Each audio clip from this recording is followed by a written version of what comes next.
Netflix's Sex Life begins with Billie Connelly daydreaming about her ex-boyfriend Brad. She's describing life with all its possibilities lying before her. When she snaps out of it, her two children are there, and she says, "Nowadays, everything is so different." Billie is dissatisfied with her current situation in life. She describes her life as being 85% good and 15% bad. She loves her family, their beautiful Connecticut home, and her husband Cooper. The last 15% she is lacking is an exciting sex life, and lately, this deficiency has been all-consuming for her. Billie begins writing a journal and a Word document on her computer, all about the men she dated over the years and how her life lacks the spark it had in her 20s, when she was a graduate student at Columbia University living in New York City.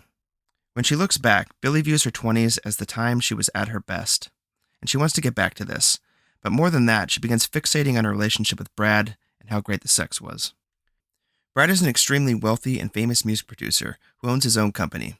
His condo has a rooftop pool and a performance stage in it for the occasional concert you need to put on when you're wealthy. More than that, he's got an Australian accent, rides a motorcycle, seems to be often wearing a leather jacket, is shown on the cover of magazines, and he's exciting. He does crazy stuff, like jump onto the subway tracks while a train is coming, and Billie loves this. Billie met her husband Cooper after Brad broke her heart, and he was there to pick up the pieces. Cooper is safe, reliable, and a good father who won't leave her. Cooper is a good guy who works in venture capital, and he only invests in companies to support something profound and good, like curing cancer. He isn't interested in making money as much as he is making a difference in the world. So basically, he's a philanthropist, venture capitalist. Doesn't exist. The two have been married for 8 years and have 2 children together.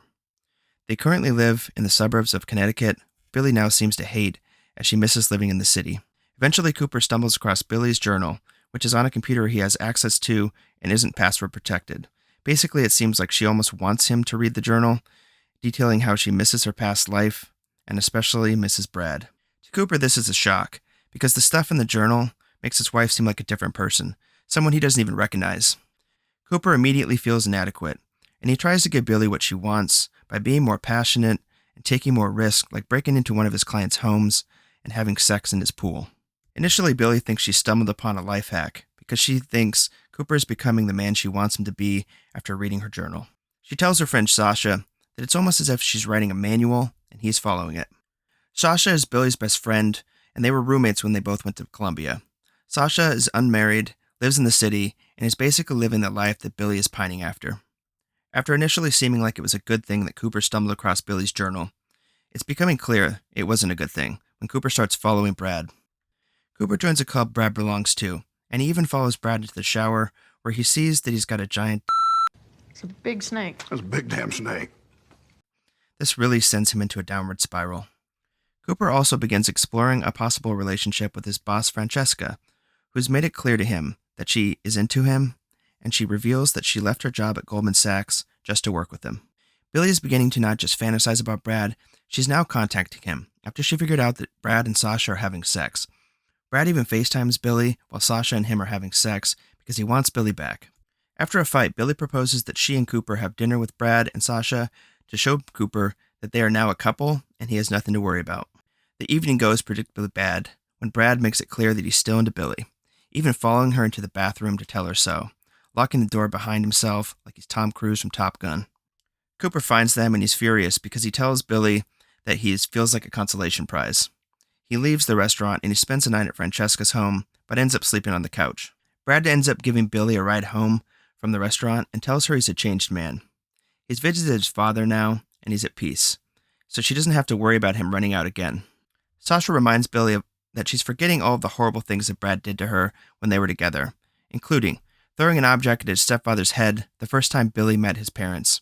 After this, he told her that she's not special and she's nothing to him. Following this incident, he and Billie get pregnant, and he tells her he doesn't want to go through with the pregnancy, which he does later apologize for. After that, when Billie has a miscarriage, Brad thinks it would be a good idea to make out with a bartender at Billie's cousin's wedding.